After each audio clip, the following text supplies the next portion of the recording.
C'est au sein de la pépinière de l'aménagement urbain de Monaco qu'ont été réalisés les premiers essais de toitures végétalisées pour le pavillon monégasque de l'exposition universelle de Milan.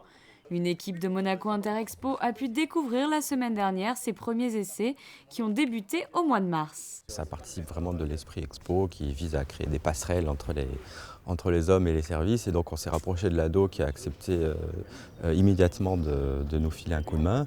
Et donc là on voit le test qui est extrêmement concluant puisqu'on peut voir un magnifique tapis fleuri. Ça nécessitait pas mal de techniques parce qu'effectivement il faut synchroniser les floraisons. Et voilà, donc on s'est rapproché d'eux et puis ils ont tout de suite accepté de collaborer et on est ravis de cela.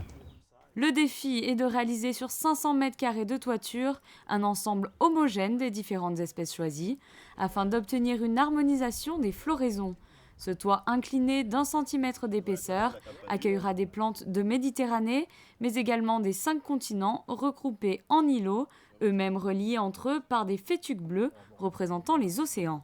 Ce que l'on veut, c'est être présent le mieux possible au départ de l'exposition. Donc les végétaux, on les a commandés, on les a achetés en petites boutures et on les a développés cette année en même temps que la réalisation de cet essai, donc au sein de la pépinière, dans la sphène, de façon à essayer d'avoir un développement maximum, parce qu'on va respecter une densité de plantation, mais qu'on soit déjà assez étoffé.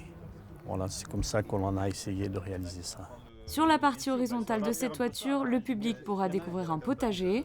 Au menu, des fruits et légumes de la région, tomates, aubergines, basilic, thym, en rappel au thème de cette exposition, Nourrir la planète, énergie pour la vie. On a donc reçu notre parcelle, nous avons enclenché directement les processus d'accréditation pour tous les ouvriers et les sociétés qui vont travailler sur le chantier. D'ici quelques jours, on va commencer l'excavation, puis les fondations.